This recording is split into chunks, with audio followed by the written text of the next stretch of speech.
തുബ് ഇലൽ കരീമി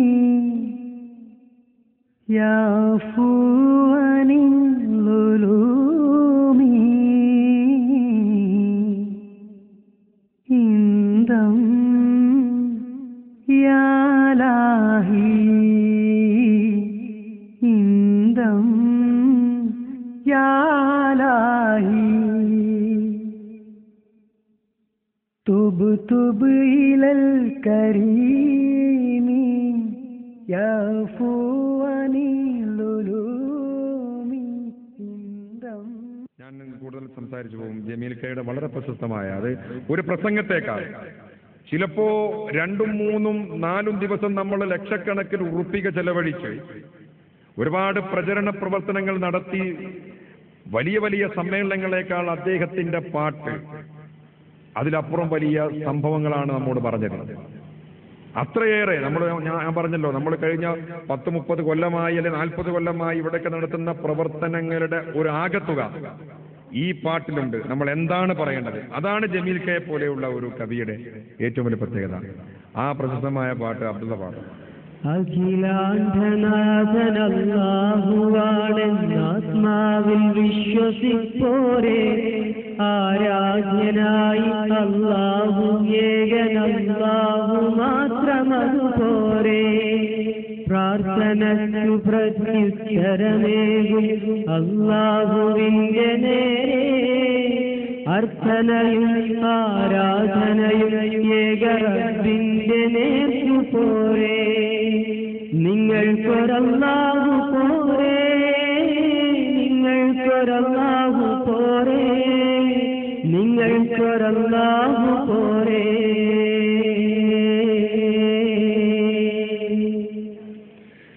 സൂര്യചന്ദ്ര നക്ഷത്ര സൗരയൂഥങ്ങൾ ചൂഴ്ത്തലകാലങ്ങൾ, സൂക്ഷ്മജീവ പരമാണു തൊട്ട് കോടാനുകോടി സൃഷ്ടിജാലങ്ങൾ. സൂര്യചന്ദ്ര നക്ഷത്ര സൗരയൂഥങ്ങൾ ചൂഴ്ത്തലകാലങ്ങൾ, സൂക്ഷ്മജീവ പരമാണു തൊട്ട് കോടാനുകോടി സൃഷ്ടിജാലങ്ങൾ. സർവാണ്ഡഗോള വ്യൂഹങ്ങൾ താനെ ചുറ്റുമൊരി ശൂന്യാകാശം, സകലം പടച്ച റബ്ബിന്റെ നേർക്ക് പോരെ ഭക്തിയാവേശം. അല്ലാഹു മാത്രമതുപോരെ, നിങ്ങൾക്കൊരല്ലാഹു പോരെ, നിങ്ങൾക്കൊരല്ലാഹു പോരെ, നിങ്ങൾക്കൊരല്ലാഹു പോരെ. ലാത്ത പോലുള്ള ബിംബ പൂജാതി കർമ്മങ്ങൾ അവർ കഴിച്ചു. ലാ ഇലാഹ ഇല്ലല്ലാഹ് എന്ന തൗഹീദ് വിട്ടവർ വഴി പിഴച്ചു. അക്കാലം തൊട്ട് അല്ലാഹനെ വിട്ട് ആരാധിച്ച അതേ കൂട്ടരെക്കാലത്തും അതികാലത്തും ഉണ്ടിന്നും ഇവിടെയും ആ കൂട്ടർ. അല്ലാഹു മാത്രമതുപോരെ,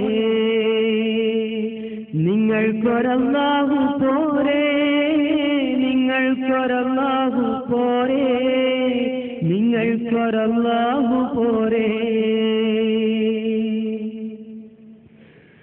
കൊടികുത്തി കൊട്ടും വിളിയും നേർച്ചയും കോമരം തുള്ളലും ഹദ്ദാദും, കൊടിയ കുത്തുറാസീബും മാലയും ബൈത്തും ഖബറോത്തും മൗലൂദും.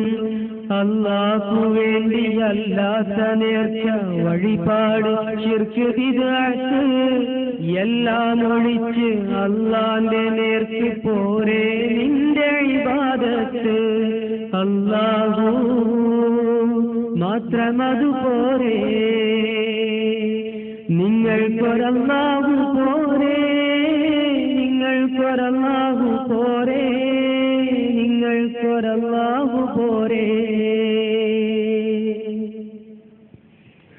നാഗൂർ, അജ്മീർ, ഗുരുവായൂർ, ശബരിമല യാത്രയും ഒന്നല്ലേ, നാനാവിധ ദർഗാ പൂജയും ജാറം മൂടലും മുത്തലും നിന്നില്ലേ നാഗൂർ അജ്മീർ ഗുരുവായൂർ ശബരിമല യാത്രയുമൊന്നല്ലേ നാനാവിധ ദർഗാ പൂജയും ജാറം മൂടലും മുത്തലും നിന്നില്ലേ ശൈഖും മുരീദും തങ്ങളും ത്വരീഖത്തുമല്ല മുസ്ലിം ശരീഅത്ത് ശൈത്താനെ വിട്ട് റബ്ബിന്റെ നേർക്ക് ചെന്നാൽ കിട്ടും ഹിദായത്ത് അല്ലാഹു മാത്രം അതുപോലെ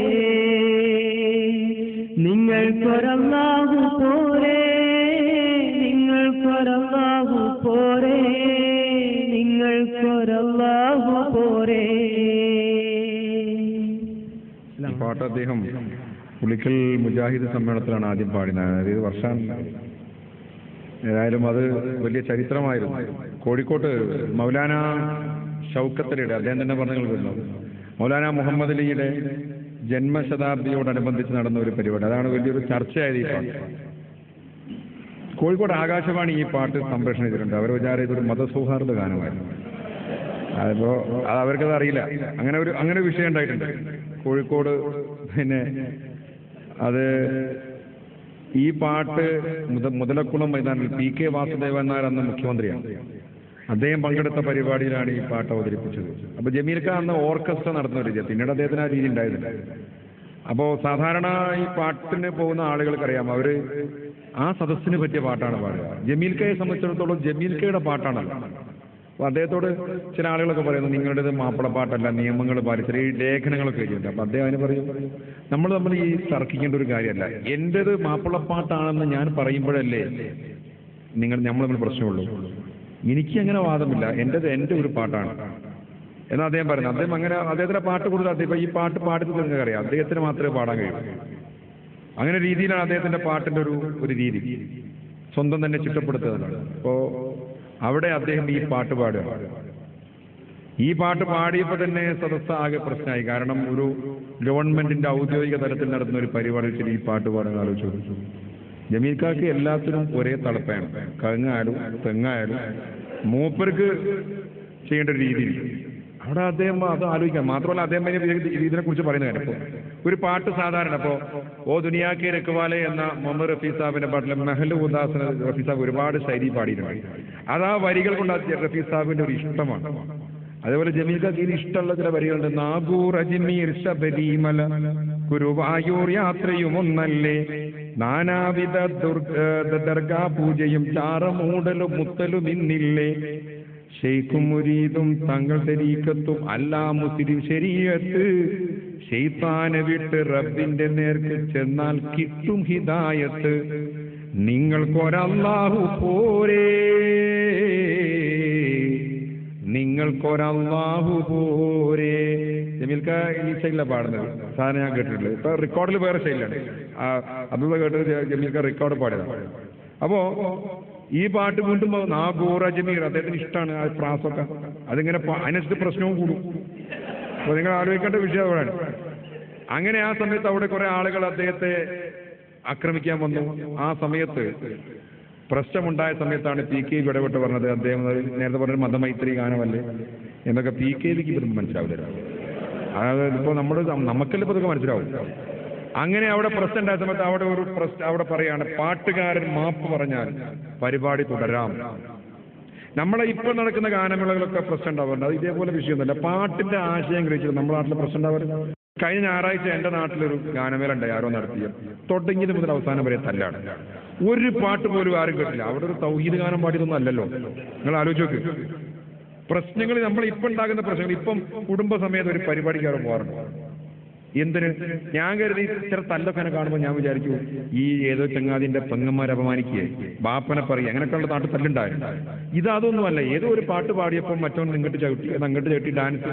എന്ത് വിഷയത്തിന്? അവസാനം ചോരയെ കുറിച്ച് നിൽക്കുമ്പോൾ എന്ത് ഷഹീദായ മാതിരിയാണ്. ഞാനിങ്ങനെ ആലോചിക്കും, എന്റെ നാട്ടിലൊക്കെ ചില കുട്ടികളെ കാണുമ്പോൾ, നമ്മുടെ നാട്ടിലെ പൊതുവെ എല്ലാ നാട്ടിലും ഇപ്പം അങ്ങനെയാണ്. എന്ത് കാര്യത്തിനാണ് നാട്ടിനെ ഒരുമയോടുകൂടി സ്നേഹത്തോടുകൂടി നിലനിർത്താൻ വേണ്ടി നടത്തുന്ന കലാസാഹിത്യ പരിപാടികളൊക്കെ രക്തസാക്ഷികളെ സൃഷ്ടിക്കുകയാണ്, കത്തിക്കുത്ത്. അപ്പൊ ജമീൽക്ക നടന്ന പ്രശ്നത്തിൽ ഈ ആശയം ഗ്രഹിച്ചാണ് ആളുകൾക്ക് ഇത് ജമീൽക്ക എന്താണോ ഉദ്ദേശിച്ചത് കൃത്യമായി കോഴിക്കോട്ടത് അത് പ്രവർത്തിച്ചു എന്നുള്ളതാണ്. എന്നിട്ട് മാപ്പ് പറയാൻ പറഞ്ഞപ്പോൾ അദ്ദേഹം മാപ്പ് പറഞ്ഞു. അദ്ദേഹം പറഞ്ഞ മാപ്പ് എന്താണെന്നറിയാം, നിങ്ങൾ പലർക്കും അറിയാം. കമ്മ്യൂണിസ്റ്റ് മാർക്സിസ്റ്റ് പാർട്ടിക്കാർ ഒരു പരിപാടി വെച്ചാൽ അതിൽ ആശയത്തിൽ അഭിപ്രായ വ്യത്യാസമുള്ളവർ ചെയ്യേണ്ടത് പിറ്റേ ദിവസം ഇന്ത്യയിൽ ആവിഷ്കാര സ്വാതന്ത്ര്യവും പെർമിഷനൊക്കെ കിട്ടും, മൈക്ക് പെർമിഷനൊക്കെ, നിങ്ങൾക്കതിന് എതിരെ വന്ന് പ്രസംഗിക്കാം. ലീഗുകാരോട് ആശയ വ്യത്യാസമുണ്ടെങ്കിൽ കോൺഗ്രസ്സുകാർ ചെയ്യേണ്ടതും കോൺഗ്രസ് അങ്ങനെ അങ്ങോട്ടും ഇങ്ങോട്ടും രാഷ്ട്രീയ പാർട്ടികളൊക്കെ ചെയ്യേണ്ടത് അങ്ങനെയാണ്. അല്ലാതെ ഇങ്ങനെ നിങ്ങൾ പ്രശ്നം ഉണ്ടാക്കരുത്. ഞാൻ പാടിയ പാട്ടിൽ നിങ്ങൾക്ക് അഭിപ്രായ വ്യത്യാസമുണ്ടെങ്കിൽ നാളെ നല്ല ഒരു ഗായകനെ വെച്ചുകൊണ്ട് ഞങ്ങൾക്കൊരല്ലാഹു പോരാ എന്ന് പാടിയാ പോരെ, പിന്നെ അവിടെ കൂട്ടത്തല്ലായിരുന്നു. ജമീൽക്ക വരുന്ന അദ്ദേഹത്തിനൊന്നും പറ്റിയില്ല. ഒരു മനുഷ്യനെ അദ്ദേഹം എപ്പോഴും പറയാറ്, അവസാനം വരെ ഞാൻ ആ മനുഷ്യന്റെ മുഖം ഓർക്കുന്നുണ്ട്, പിന്നീട് ഞാൻ അദ്ദേഹത്തെ നിങ്ങൾക്കൊന്നും പറ്റില്ല, ഞാൻ മരിക്കാതെ നിങ്ങൾക്കൊന്നും പറ്റില്ല എന്ന് പറഞ്ഞുകൊണ്ട് ഒരാളിങ്ങനെ ചാടി വീണ് അദ്ദേഹത്തിന്റെ മുന്നിൽ പ്രതിരോധം തീർക്കുന്നുള്ളതാണ്. ഇതാണ് പാട്ട് പ്രവർത്തിക്കുക എന്ന് പറയുന്നത്. നമ്മുടെ പുതിയ കാലത്തൊക്കെ ഇതൊക്കെ വളരെ ഗൗരവമായിട്ട് ഇപ്പോഴുള്ള പാട്ടിന്റെ ആശയങ്ങൾ ഇതൊക്കെ നമുക്കറിയോ. ആരാണ് ഈ ആശയങ്ങൾ ഗ്രഹിക്കുന്നത്, ആരാണ് പറ്റി ആലോചിക്കുന്നത്? പുതിയ കാലത്തെ പാട്ട് എഴുതിയിട്ടെന്താ? ഇപ്പൊ താരാട്ട് പാട്ട്, ഞാൻ ഈ താരാട്ട് പാട്ടൊക്കെ ഇപ്പൊ അടുത്ത് കേട്ടു. എന്ത് താരാട്ട്, നിങ്ങൾ ആലോചിച്ച് നോക്ക്. മണിമുത്ത് മധുവർണ്ണ പൂമോളെ, ഇത്തരം താരാട്ട് പാട്ട് കേൾക്കുന്ന ആളുകളാണ് നമ്മൾ കേട്ടവരാ ഇല്ലേ? നമ്മളിപ്പോ താരാട്ട് പാട്ട് കേട്ടാൽ അതിന്റെ ആ ഓർക്കസ്ട്രേഷൻ കണ്ടാൽ മക്കളൊക്കെ എഴുന്നേറ്റ് ഓടില്ലേ? അത്ര താരാട്ട് പാട്ടുകളൊക്കെ കേൾക്കുന്ന ഒരു കാലത്താണ് ഒരു പാട്ടിന്റെ ആശയം ഇത്ര കൃത്യമായി പ്രവർത്തിക്കുന്നുള്ളതിന് നമ്മുടെ മുമ്പിൽ കാണിച്ചു തരികയാണ് എസ് എ ജമീൽ ഖാൻ. പണ്ട് നാടകങ്ങളൊക്കെ അങ്ങനെ ഉണ്ടായിരുന്നു. ആശയത്തിനെതിരായി നാടകം വരുമ്പോൾ ഒരുപാട് പ്രശ്നങ്ങളൊക്കെ ഉണ്ടാക്കിയിരുന്നു. ഒരു കലാകാരൻ എന്താണ് ചെയ്യേണ്ടത് ജമീൽ ഖാൻ ആയിരുന്നു. അതാണ് ഈ തങ്ങളെ ഒരു പാട്ടുണ്ട് ഔലിയ. അപ്പോൾ അദ്ദേഹത്തിന്റെ ചില വരികൾ, അദ്ദേഹത്തിന്റെ വരിയെല്ലാം പാടാൻ പറ്റില്ല, കാരണം അദ്ദേഹം പാടി വെച്ചത് ഞാൻ അദ്ദേഹം പറഞ്ഞപ്പോൾ അദ്ദേഹത്തിന്റെ ചില വരികൾ എടുത്തോ. കോടി കോടി ഔലിയാക്കന്മാരും ബദിരീങ്ങളും ഷെയ്ഖന്മാരും കൂടി ഒരു ഈച്ചയെ സൃഷ്ടിച്ചിടുമോ? കോടി കോടി ജീവാത്മാക്കളെ സൃഷ്ടിച്ചൊരു റബ്ബിനെ വിട്ടൊരു മുഅ്മിൻ മറ്റുള്ളവരെ വിളിച്ച് സഹായം തേടുമോ? ഇതൊക്കെ ജമീൽ ഖാൻ തന്നെ പാടണം. ഔലിയ എന്ന് തിരിച്ചറിയാൻ നമുക്കുണ്ടോ ദൈവിക വിജ്ഞാനം? ഔലിയാക്കന്മാർ ഗൈബറിയും എന്നുള്ളതിന് എന്തടിസ്ഥാനം? അവർക്ക് സ്വർഗമുറപ്പിക്കാൻ നമുക്കുണ്ടോ അതിനൊരാധാരം? ആർക്കും സ്വർഗം നരകം നൽകുന്ന അള്ളാന്റെ സ്വന്തം അധികാരം.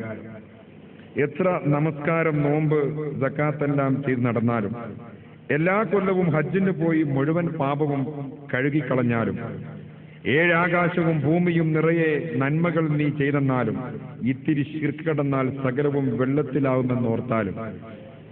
വളരെ കൃത്യമായിട്ട് അദ്ദേഹം പറയാണ്, മരിച്ചാൽ മഹിശറയും വിധിന്യായവും ഉണ്ടൊരു സംശയം അതിന്നില്ലേ? മനുഷ്യ, നിന്റെ എല്ലാ കർമ്മങ്ങളും ചോദിക്കുന്നവൻ അല്ലാഹു. മണ്ണിലെ ജീവിതവേളയിൽ നീ വിളിക്കാത്തവരായൊരു ഷെയ്ഖില്ല. മഹിശറയിൽ ഷെയ്ഖും തങ്ങളും നിനക്ക് ശുപാർശക്ക് കാണൂല. ഇങ്ങനെ ഓരോ കാര്യങ്ങൾ, ആരെപ്പോൾ വിളിച്ചാലും ഔലിയ വിളി കേൾക്കുമെന്ന വിശ്വാസം. അപ്പടി ഖുർആൻ സുന്നത്തിനെതിരായുള്ള ഹിമാലയൻ തോന്നിയാസം. അതാണ് ജമീൽ ഖാൻ. എനിക്കും അവനുമിടയിൽ ശുപാർശക്കാരനോ എന്തൊരാഭാസം. എങ്കിൽ അവിടുത്തെ കോടതി തമ്മിൽ എന്താ ഒരു വ്യത്യാസം? ജമീൽ ഖാൻ കൃത്യമായിട്ട് നമ്മോട് പറയാണ്. ഇങ്ങനെ അദ്ദേഹത്തിന്റെ ഏറെ ശ്രദ്ധിക്കപ്പെടേണ്ട ഒരുപാട് ആരംഭത്തങ്ങളെ ഒരുപാടുണ്ട്. ഒരു ജമീൽ ഖായുടെ ഒരു കാര്യം, ഒരു തങ്ങൾ നാട്ടിൽ വരികയാണ്. തങ്ങളുടെ അടുത്ത് എല്ലാവരും പോവുകയാണ്, ചികിത്സക്കാണ്. അപ്പൊ അതിലൊക്കെ ജമീൽ ഖാൻ പറയുന്നത് എന്തറിയോ? ഗുരുത്വം നേടാൻ ഒരു കൂട്ടർ, പൊരുത്തം വാങ്ങാൻ ഒരു കൂട്ടർ, ഗുരുവിൻ കാലു പിടിച്ചു കരഞ്ഞു പുണ്യം നേടാൻ ഒരു കൂട്ടർ, മരുന്നു വാങ്ങാൻ ഒരു കൂട്ടർ, മന്ത്രി ചൂതാൻ ഒരു കൂട്ടർ, മരുന്നും മന്ത്രവും സിഹറും മറ്റും ചെയ്തു കൊടുക്കാൻ ഒരു കൂട്ടർ. ഇതൊക്കെ നമ്മുടെ നാട്ടിലൊക്കെ ഉണ്ട്. നമ്മുടെ നാട്ടിലൊക്കെ ഈ സംഭവം ഇപ്പോഴും നടക്കുന്നുണ്ട്. മുട്ട് അറുക്കാൻ ഒരു കൂട്ടർ, കെട്ടുമുറുക്കാൻ ഒരു കൂട്ടർ, മുഴുവൻ ജിന്നു ശൈത്താന്മാരെയും ആട്ടിയിറക്കാൻ ഒരു കൂട്ടർ. അങ്ങനെ ഒരു തിങ്ങുണ്ടാവും. അത് വേറെ ഒരു ലോക്കപ്പ് മർദ്ദന വിഭാഗം ഉണ്ടാവും. അതൊക്കെ ഇവിടെ ഈ ഇത്തരം കാര്യങ്ങൾ കാണാം. ഒഴിഞ്ഞു വാങ്ങാൻ ഒരു കൂട്ടർ, ഒഴിഞ്ഞു പോകാൻ ഒരു കൂട്ടർ, ഒഴിഞ്ഞു നിന്നൊരത്താശകൾ ചെയ്ത് കഴിഞ്ഞു കൂടുന്ന ഒരു കൂട്ടർ. അതൊക്കെയാണ്. കണക്ക് നോക്കാൻ ഒരു കൂട്ടർ, പിണക്കം തീർക്കാൻ ഒരു കൂട്ടർ, കണക്കില്ലാത്തൊരു പൊന്നും പണവും കാഴ്ചവെക്കാൻ ഒരു കൂട്ടർ, മുത്തി മണക്കാൻ ഒരു കൂട്ടർ, പിണക്കം തീർക്കാൻ ഒരു കൂട്ടർ, മുത്തക്കിയായ ഒരു ഔലിയാ തങ്ങളെ മുദീർ വാങ്ങാൻ ഒരു കൂട്ടർ. എങ്ങനെ ഔലിയാ തങ്ങള് ഇങ്ങനെ പറഞ്ഞുകൊണ്ട് ഇവരിങ്ങനെ പറയാണ്. അങ്ങനെ ഒരിക്കലാണ് ഔലിയാ തങ്ങള് ഹജ്ജിന് പോവുകയാണ്. അപ്പൊ അതൊക്കെ ജമീൽക്ക പറയാണ്. അത് ഒരുപാടുണ്ട് ഈ പാട്ട്. തങ്ങൾ ഒരു നാളങ്ങ് പുറപ്പെട്ടെ പെരുമ്പുണ്ണിയ ഹജ്ജ് ചെയ്യാനായിട്ട് മുത്തുനബിന്റെ റൗള ഷരീഫ് കണ്ട് മുത്തിമണത്ത് കൽബ് കുളിരും പൂണ്ട് പോകുമ്പോൾ നാഗൂറല വണ്ടി ഇറങ്ങി പോരുമ്പോൾ അജ്മീർ ഒന്ന് ചുറ്റിക്കറങ്ങി വിധി പോലെ ഹജ്ജ് കർമ്മം കഴിച്ചു പോരാം വിധിയുണ്ടെങ്കിൽ നമുക്കിനിയും കാണാം. ഔലിയാ തങ്ങൾ സലാം ചൊല്ലിപ്പിരഞ്ഞ് ആളുകൾ അത് കണ്ട് പൊട്ടിക്കരഞ്ഞു. ഇയാൾ നാട് കണ്ട് ഏറ്റെടുക്കുകയാണ്. നിങ്ങൾ ആലോചിച്ച് നോക്കണം. നമ്മുടെ നാട്ടിലൊക്കെ ഇപ്പോഴും ഇത്തരം കാര്യങ്ങളുണ്ട്. നമ്മൾ അത്ര ആലോചിക്കായിട്ടാണ്. കാരണം ഇപ്പൊ നമുക്ക് പ്രവർത്തനം നടത്താൻ ഇപ്പൊ രണ്ട് ചേരിയായി തിരിഞ്ഞോടുകൂടി നമുക്ക് ഇടയിൽ നിന്ന് പ്രവർത്തിക്കാനുള്ള അവസരങ്ങൾ കുറവ്. അതുകൊണ്ട് നമുക്കിതൊന്നും മനസ്സിലാവില്ല. നമ്മുടെ ലോകം വേറൊരു ലോകമായി മാറിയതുകൊണ്ടാണ്. ഔലിയാ തങ്ങൾ പോയിട്ടിന്നെ അല്പം മാസങ്ങൾ കഴിഞ്ഞതിൽ പിന്നെ ആളുകൾ അങ്ങിങ്ങു കൂട്ടമായി നിന്നേലും ജമീൽക്കാക്ക് ഇത് പാടാൻ പറ്റുള്ളതാണ്. ഞാനത് കേട്ടിട്ടുണ്ട്, അതുകൊണ്ടാണ് പറയുന്നത്. അതിശയ വാർത്തകൾ പലരും പറഞ്ഞു. തങ്ങൾ പോയ ശേഷം പലരും കൂട്ടം കൂടി പലതും പറയാൻ പറയും. അതിശയ വാർത്തകളാണ്. തങ്ങൾ നടത്തിയ അത്ഭുത കർമ്മം, ഏറ്റവും വലിയ മോചിതത്തിന്റെ മർമ്മം, കുശു കുശു കുശു കുശു കുശു കുശുവെന്നേ കശപിശയായിതാ പുറത്തു വരുന്നേ. തങ്ങളെ ചെന്നങ്ങ് കണ്ടോലോ സർവ്വ പെണ്ണുങ്ങൾക്കും എന്തോ ഉണ്ടോലോ. അതാണ് ജമീൽക്ക പറയുന്നത്. പാത്തുമ്മാക്ക് കുളി തെറ്റിയോലോ കുഞ്ഞി പാത്തുമ്മാക്ക് കളി പറ്റിയോലോ. മാളുത്താത്താക്ക് മാസം 3 ഓളെ മമ്മാത്തൂൻ 5 കഴിഞ്ഞോലോ.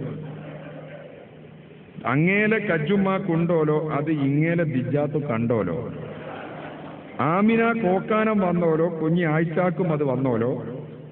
മറിയുമ്മാക്ക് ഛർദി നിന്നോലോ ഓളെ മറിയാത്ത മരുന്നെങ്ങോ തന്നോലോ. പാത്തുമ്മാന്റെ പള്ള പൊന്തിയോലോ കുഞ്ഞി പാത്തുമ്മാക്കും എന്തോ ഉന്തിയോലോ. ഇമ്മുട്ടിക്ക് പൂതി തീർന്നോലോ ഓളെ മമ്മൂട്ടി കാര്യം തീർത്തോലോ. ആലോചിച്ചു. മുതലാളിന്റെ മോൾക്ക് 10 മൂപ്പർ കയറിൽ കെട്ടി തൂങ്ങി ചത്തോലോ. വീട്ടിലെ മിക്ക പെണ്ണുങ്ങൾക്കും ഉണ്ടോലോ നാട്ടിലെ ആണുങ്ങളൊക്കെ പിരാന്തോലോ. ഔലിയാ തങ്ങള് ഔങ്ങിക്കളഞ്ഞോലോ ആൺകുട്ടിയാണവൻ ആരോ പറഞ്ഞോലോ. അത് ശരിയാണ്. അങ്ങനെ പറ്റിയോലോ പണി പറ്റിയോലോ തെറ്റിയോലോ കുളി തെറ്റിയോലോ അദ്ദേഹം പറയുന്നത്. ഇത് ജമീൽക്കാരുടെ ഈ പാട്ട് അദ്ദേഹം പാടുന്നത് ഞാൻ കേട്ടിട്ടുണ്ട്. ഇതാണ് അദ്ദേഹം വാഴക്കാടിനടുത്ത് വെച്ച് പാടി പ്രശ്നമായത്. ഇതൊക്കെ എല്ലാ നാട്ടിലും ഉണ്ടാവും ഇതേപോലെ ആളുകൾ. ആരും ചോദിക്കാനും പറയാനും ഇല്ലാത്ത ഇത്ര സംഭവങ്ങളാണ്. ഇങ്ങനെ ഒരു പാട്ട്, ഇതൊക്കെ തമാശയായിട്ട് കാണാൻ പറ്റിയ പാട്ടുകളല്ല. ജമീൽക്കായുടെ ഈ പാട്ടുകളൊക്കെ ഇത് പുനരാവിഷ്കരിക്കാതെ നടക്കുന്ന കാര്യമൊന്നുമല്ല. കാരണം അതല്ല ഞാൻ പറഞ്ഞത്. പക്ഷേ അങ്ങനെ പറ്റിയ പാട്ടുകൾ ചെയ്യേണ്ടതാണ്. അതിനുള്ള സൗകര്യങ്ങളൊക്കെ ഇപ്പോഴുണ്ട്. ഇപ്പോൾ നിലമ്പൂർ മുനിസിപ്പാലിറ്റി അദ്ദേഹത്തിന്റെ പാട്ടുകളൊക്കെ പുറപ്പായത്. അതെന്നാൽ ഈ പാട്ടൊന്നും മുനിസിപ്പാലിറ്റി നിൽക്കൂലല്ലോ, ഇലക്ഷനൊക്കെ ഉണ്ടെയാണ്. അപ്പോൾ അതേതായാലും നമ്മൾ ആലോചിക്കുക. അത്തരം കാര്യങ്ങളൊക്കെ ആലോചിക്കേണ്ടത് നമ്മളാണ്. ഇതൊക്കെ എല്ലാവരും സമ്മതിക്കുന്ന കാര്യമാണ്. പക്ഷേ ഇലക്ഷൻ എടുക്കുന്നതുകൊണ്ട് അവരും ചെയ്യൂല. അങ്ങനെ ചില വിഷയങ്ങളുണ്ട്. അതുകൊണ്ട് ഇതൊക്കെ നമ്മൾ ചെയ്യേണ്ട കാര്യങ്ങളാണ്. എസ്.എ. ജമീൽക്ക എന്നുള്ള ഒരു വലിയ മഹാമനീഷി, ഞാൻ തമാശക്ക് വരുന്നല്ല, ജമീൽക്ക അത്രത്തോളം ഈ ഒരു കാര്യങ്ങളെ കണ്ട ആളാണ്. ഈ കാര്യങ്ങളൊക്കെ കാരണം അദ്ദേഹം ഒരു സൈക്കോളജി ചികിത്സ നടത്തുന്ന ആളാണ്. അദ്ദേഹത്തിന് ഒരുപാട് അനുഭവങ്ങളുണ്ട്. ഇപ്പൊ നമ്മൾ അദ്ദേഹത്തിന്റെ ദുബായ് കത്തിനെ കുറിച്ചൊക്കെ പറയാം. ദുബായ് കത്തിന്റെ ഒരു പുതിയ കാലത്തെ മാനം എന്താണെന്ന് ആലോചിച്ച് നോക്കിയിട്ടുണ്ടോ? അടുപ്പത്തെ മനുഷ്യന്മാർ തമ്മിലുള്ള അടുപ്പത്തെ ജമീൽക്ക എങ്ങനെ കണ്ടു എന്നുള്ളതാണ്. ഇപ്പൊ ഞാൻ പറയട്ടെ, ഞാൻ പലപ്പോഴും പറഞ്ഞ കാര്യങ്ങൾ തന്നെയാണ്. അതാണ് നിങ്ങൾ കേട്ടവർ ക്ഷമിക്കുക. നമ്മളൊക്കെ തമ്മിൽ ഒരു ബന്ധപ്പെടാനുള്ള ഒരുപാട് സൗകര്യങ്ങൾ കൂടുതലുള്ള കാലം. ഇപ്പൊ ഞാൻ ഈ സംസാരിക്കുന്നത് മൊബൈൽ ഫോണിൽ നിങ്ങൾക്ക് ഗൾഫിലുള്ള ബന്ധുക്കൾക്ക് ആരാണെങ്കിലും കേൾപ്പിച്ചു കൊടുക്കാൻ സാധിക്കും. എന്നാൽ ഇതൊന്നും ഇല്ലാത്തൊരു കാലം, ഇതൊന്നും ഇല്ലാത്ത കാലത്താണ് നമ്മൾ ജീവിച്ചത്. അന്ന് എന്റെ നാട്ടിൽ നിന്ന് കോഴിക്കോട്ട് പോകണം, ട്രങ്ക് കോൾ ബുക്ക് ചെയ്യാൻ. എനിക്ക് അങ്ങനെ ചെയ്തിട്ടുണ്ട്. തിരിച്ചു വരും, അന്ന് ചിലപ്പോൾ കിട്ടും, പിറ്റേ ദിവസം വീണ്ടും പോകും. ഇന്ന് നമുക്ക് അങ്ങനെയല്ല. വെറുതെ മിസ് കോൾ അടിച്ചാൽ മതി, വീട്ടുകാർ നമ്മൾ സംസാരിച്ചു കൊണ്ടേയിരിക്കും. നമ്മളോട് ഗൾഫിൽ നിന്നൊക്കെ സംസാരിച്ചുകൊണ്ടേയിരിക്കും. പ്രസവത്തിന് വരും, കുട്ടികൾക്ക് സുഖമില്ലെങ്കിൽ വരും. പണ്ട് മരിച്ചാൽ പോലും വരാൻ പറ്റില്ല. ഇപ്പൊ മയ്യത്തെടുക്കുന്നതിന് മുമ്പ് നമുക്ക് മയ്യത്ത് കാണാൻ പറ്റും. അത്തരം ഒരു കാലത്ത് നമ്മളെ കുട്ടികൾക്ക് ഒന്നും പറഞ്ഞാൽ മനസ്സിലാവില്ല. കുട്ടികൾ ഇപ്പൊ ഇമെയിലിന്റെയും സ്കൈപ്പിന്റെയും വാട്സപ്പിന്റെയും കാലത്ത് ജീവിക്കുന്ന ആളുകൾ, അവർക്കിത് പറഞ്ഞാൽ മനസ്സിലാവില്ല. അങ്ങനെ ഒരു കാലമുണ്ട്. നമ്മളൊക്കെ കാലത്താണ് 995 കാലത്താണ്, 90കളുടെ മധ്യത്തിലാണ് നമ്മുടെ നാട്ടിൽ ലാൻഡ് ഫോണുകൾ ഇത്ര സാർവത്രികമായത്. 2000-ന് ശേഷമാണ് മൊബൈൽ ഫോൺ നമ്മളൊക്കെ ഉപയോഗിക്കുന്നത് തുടങ്ങിയത്. 10 വർഷത്തിനപ്പുറം ഒന്ന് മൊബൈൽ ഫോൺ ഉപയോഗിക്കുന്നതിൽ വളരെ കുറവാണ്. കാരണം അന്ന് മിണ്ടിയ പൈസയാണ്. തിരിച്ചു വന്നാൽ പോലും 12 റുപ്യ ഫോൺ. അതുകൊണ്ട് ആരും ഉപയോഗിക്കാൻ നിൽക്കില്ല. അപ്പൊ അതൊക്കെ വലിയ കാര്യമാണ്. അപ്പൊ ഈ സമയത്ത് നമ്മൾ ആലോചിക്കുന്നത്, അന്ന് ഗൾഫിലൊരുത്തം പോയാൽ അവന് ഭാര്യയും മക്കളെയും വിട്ടിട്ട് 5 വർഷം കഴിഞ്ഞൊക്കെ തിരിച്ചു വരിക. അന്ന് അവൻ ആശ്രയം കത്താണ്. ഇന്ന് പ്രൈമറി സ്കൂൾ അധ്യാപകനായ ഞാനും നിങ്ങളെ കൂട്ടിൽ അധ്യാപകരുണ്ടെങ്കിൽ കത്ത് എഴുതാൻ പരിശീലിപ്പിക്കും. എന്ത് കാര്യത്തിനാണെന്ന് എനിക്കറിയില്ല. ആരാണ് ഇപ്പൊ കത്ത് എഴുതാറുള്ളത്? വല്ല കമ്മിറ്റിയുടെ കത്ത് നമുക്ക് വരാറുള്ളൂ അല്ലെ? നിങ്ങൾ ആലോചിച്ച് നോക്ക്. എന്നാൽ അന്ന് അങ്ങനെയല്ല. അന്ന് കത്തിന് വേണ്ടി കാത്തിരിക്കും, പോസ്റ്റ്മാനെ കാത്തിരിക്കും. ഗൾഫിൽ നാളെ വരുമ്പോൾ കൂട്ടമായി കത്തിന്റെ കെട്ടുകൾ കൂട്ടി വന്ന് ഇത് പലർക്കും കൊടുത്തയക്കാൻ പറ്റും. കാരണം അതൊക്കെ നമ്മുടെ നാട്ടിൽ അനുഭവിച്ച കാര്യങ്ങളാണ്. ആ കാലത്ത് കൊണ്ടാണ് ജമീൽക്ക കത്തുപാട്ട് എന്നത്. ഈ കത്തുപാട്ടിൽ ചില ധർമ്മങ്ങളുണ്ട്. നാട്ടിൽ നടക്കുന്ന ഒരുപാട് പ്രശ്നങ്ങളെ അദ്ദേഹം ഈ കത്തിൽ കണ്ടു എന്നുള്ളതാണ്. അദ്ദേഹം ഒരു ഭാര്യയുടെ മനസ്സിനകത്തുള്ളത് കണ്ടു എന്നുള്ളതല്ല, അല്ലെങ്കിൽ ഭാര്യയുടെ മനസ്സാക്ഷി തിരിച്ചറിഞ്ഞു എന്നുള്ളതല്ല. വലിയ ഗൗരവമായ ഒരു കാര്യമാണത്. അന്നേ അദ്ദേഹം എഴുതിണ്ടായിരുന്നപ്പോ ഈ വിരഹത്തിന്റെ ഒരു അടുപ്പമുണ്ട്, അകൽച്ചയുടെ അടുപ്പം. അത് കൃത്യമായി അദ്ദേഹം ഇന്നൊന്നും അങ്ങനെയാണല്ലോ. 2-4 വർഷം മുമ്പ് നിങ്ങൾ വന്നു, 8-10 നാളുകൾ മാത്രം വീട്ടിൽ നിന്നു. അതിലുണ്ടായ ഒരു കുഞ്ഞിനു 3 വയസ്സായിന്ന്. അവനെന്നും ചോദിക്കും ബാപ്പായ വീടെന്ന്. ഓടി ചാടി കളിക്കും മോൻ ബാപ്പാനെ, മാടി മാടി വീളിക്കും. അത് കാണുമ്പോൾ ഉടഞ്ഞിടും ഇടനെഞ്ചി പിടഞ്ഞിടും പൂക്കുഞ്ഞി പൈതേലല്ലേ. ആ മുഖം കാണാൻ പൂതി നിങ്ങൾ കൂവില്ലേ. ഉള്ള സാമ്പത്തിക സൗകര്യം മെച്ചപ്പെടുത്താൻ പോയ ആളുകൾക്ക് നാട്ടിൽ തിരിച്ചെത്തിയിട്ടുണ്ട്. കഷ്ടപ്പെടുന്നതിനോടെ ശരിക്കും നിവൃത്തിയുണ്ടായിരുന്നു. ഒരിക്കലും അബ്ദുറഹ്മാൻ രണ്ടത്താണി MLA ഈ കത്തുപാട്ടിന്റെ ഒരു ഉദ്ഘാടനം ചെയ്യാമെന്ന് അദ്ദേഹം പറഞ്ഞൊരു കാര്യം ഞാൻ ഓർക്കുകയാണ്. അദ്ദേഹം കുറച്ചു കാലം ഗൾഫിലുണ്ടായിരുന്നു. ഗൾഫിലുള്ള സമയത്ത് ഒരു മനുഷ്യന്റെ മനസ്സിന്റെ പരിവർത്തനം, അതാണ് ഒരു തരത്തിലുള്ള ഏറ്റവും വലിയ ആശയവും ഈ നവോത്ഥാനം എന്നൊക്കെ പറയുന്നതിന്റെ ഏറ്റവും പ്രധാനപ്പെട്ട കാര്യം തന്നെയാണ്. അദ്ദേഹത്തിന്റെ റൂമിൽ ഒരു പ്രായമായ ആള്, അദ്ദേഹം നന്നായിട്ട് അധ്വാനിക്കും, നല്ല മനുഷ്യനാണ്, ഒരുപാട് സ്വഭാവ ഗുണങ്ങളുള്ള ദീനിയായി ജീവിക്കുന്ന ഒരു മനുഷ്യനാണ്. അദ്ദേഹത്തിന്റെ ഭാര്യയുടെ ഒറ്റ പ്രശ്നമുണ്ട്, കൃത്യമായി പൈസ അയച്ചു കൊടുക്കും. പക്ഷെ ഭാര്യയുടെ കത്ത് കാണുമ്പോൾ ദേഷ്യം പിടിക്കും. ഒന്നുമില്ല, ഭാര്യ നല്ല രീതിയിൽ ജീവിക്കുന്ന ഒരു സ്ത്രീയാണ്. പക്ഷേ എപ്പോഴും എന്തെങ്കിലും പ്രശ്നങ്ങളായിക്കോ നമ്മളെ ഭാര്യമാരെ പറയാം. നമ്മളെ ഭാര്യമാരെന്ന് പറയുന്നത് അതിപ്പോ ഓരോരുത്തർക്കും അറിയാം. നമ്മുടെ ഭാര്യമാരുടെ ഇടയിലാണ് നമ്മൾ ചെറുതായി പോകാനുള്ളത്.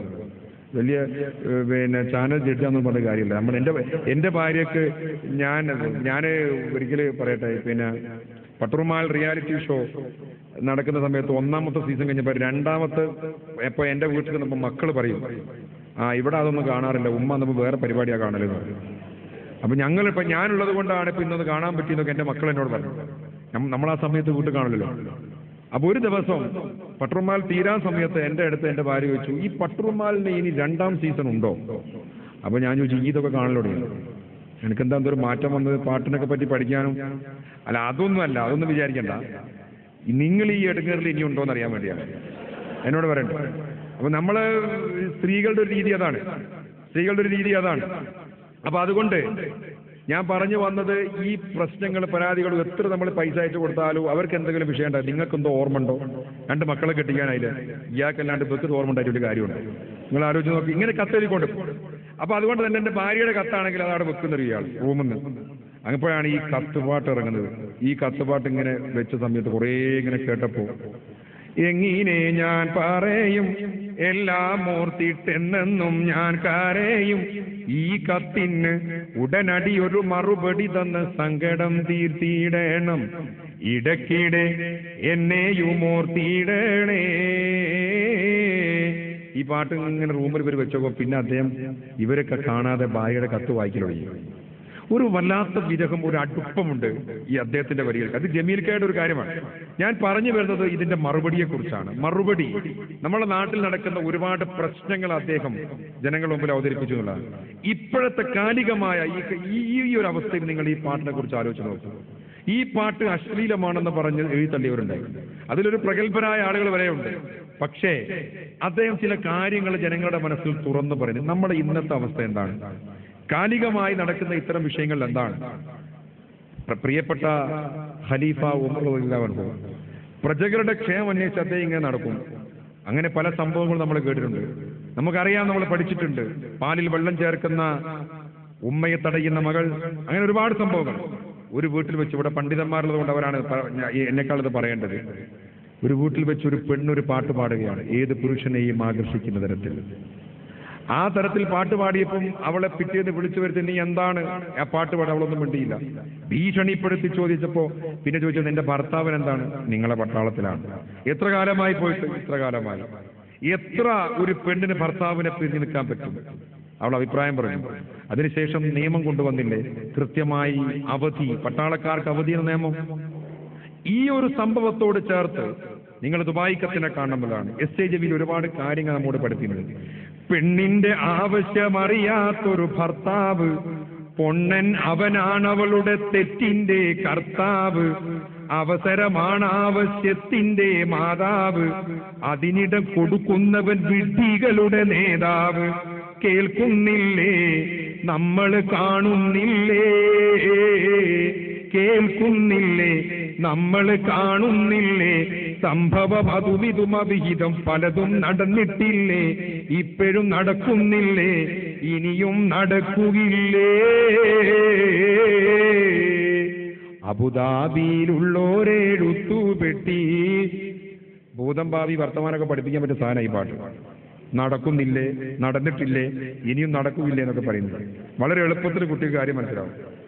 അപ്പൊ ഞാൻ പറഞ്ഞത്, നിങ്ങൾ ആലോചിക്കേണ്ട കാര്യം, ഞാൻ അധ്യാപകർക്കുണ്ട് അവർക്കൊരു ഉപകാരം ആയിക്കോട്ടെ പറഞ്ഞതാണ്. നിങ്ങള് പാട്ടിലൂടെ ഒക്കെ കുട്ടികളാകുമ്പോൾ വേഗം പഠിക്കുമല്ലോ. അപ്പോ നമ്മൾ ആലോചിക്കേണ്ട കാര്യം വളരെ ഗൗരവമായി ഇതിനെതിരെ നമ്മൾ ആലോചിക്കേണ്ട ഒരു കാര്യം, ഈ ഒരു സംഭവത്തിന്റെ പശ്ചാത്തലത്തിൽ നിന്നുകൊണ്ട് നമ്മൾ ആലോചിക്കേണ്ടത് ഈ പറഞ്ഞ കാര്യങ്ങളൊക്കെ ഇവിടെ നടക്കുന്നില്ലേ? നിങ്ങൾ കഴിഞ്ഞ ഒരു 2 മാസത്തെ പത്രം നിങ്ങൾ കൃത്യമായിട്ട് ശേഖരിച്ച് വായിച്ചാൽ മതി.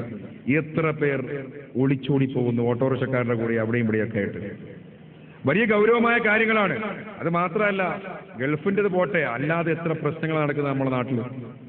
ഇതിനെതിരെയൊക്കെ അദ്ദേഹത്തിന്റെ ഒരു പ്രതിരോധമായിരുന്നു. അദ്ദേഹത്തിന്റെ മനസ്സിലുള്ള അദ്ദേഹം പറയായിരുന്നു, അതാണ്, എന്തെന്ത് സുഖഭോഗം നിനക്കിന്നുണ്ടെന്നാലും, ഏറെ ഫോറിൻ പണം ഗൾഫീന്ന് വന്നാലും, എന്നും സ്വർണം വെച്ച് വിളമ്പി നീ തിന്നാലും, എത്രയും സൂക്ഷിച്ച് വീട്ടിൽ നീ നിന്നാലും, പറ്റിപ്പോകും തെറ്റ് പറ്റിപ്പോകും, അയലത്ത് കടമെടുത്തിടും ഒരു ഗഡുവതിൽ പെട്ടുപോകും, നീയും പെട്ടുപോകും. ഇതൊക്കെ വലിയ കാര്യങ്ങളാണ് ഞാൻ പറഞ്ഞത്. ദുബായ് കത്തിന് നമ്മളൊരു കത്തായിട്ട് അങ്ങനെ തള്ളേണ്ട കാര്യമൊന്നുമല്ല. ഒരുപാട് കാര്യങ്ങൾ അങ്ങനെയാണ് നമ്മുടെ പാട്ടുകളെ സമീപിക്കേണ്ടത്, അല്ലാതെ ഇങ്ങനെ ഒരു തരത്തിലൊന്നുമല്ല. ഇപ്പൊ നമ്മൾ ഈ അങ്ങനെ ഇപ്പൊ കത്ത് പാട്ടിന്റെ ഈ പശ്ചാത്തലം എന്നുകൊണ്ട് നമ്മൾ ചിന്തിക്കണം. നമ്മുടെ നാട്ടിലെ സാധാരണക്കാരന്റെ പ്രശ്നങ്ങൾ ഇതൊക്കെ കൈകാര്യം ചെയ്യണം പാട്ടും കലയും സാഹിത്യവും ഒക്കെ. ആ ഒരു തരത്തിലേക്ക് നമ്മളെ പാട്ടുകൾ വളരണം എന്നുള്ളതാണ്. ഇപ്പോൾ SAJ മീൽക്കാരെ ഞാൻ അവിടെ വിടുകയാണ്. പിന്നെ ഇവിടെ നേരത്തെ സൂചിപ്പിച്ചല്ലോ, പിന്നെ പുലിക്കോട്ടിൽ ഈ വിഷയത്തിൽ വലിയ മാറ്റങ്ങൾ ഉണ്ടാക്കിയ കവിയാണ്. അദ്ദേഹത്തിന്റെ ഒരു ശൈലി വേറെ ആയിരുന്നു എന്നുള്ളൂ. കാരണം അത് കുറച്ചുകൂടി ഒരു ഏറനാടൻ ശൈലിയിലാണ് അദ്ദേഹം പാട്ടുകളൊക്കെ എഴുതിയിരുന്നത്. കണ്ടില്ലേ കലിയുഗം, കണ്ടില്ലേ കലിയുഗ,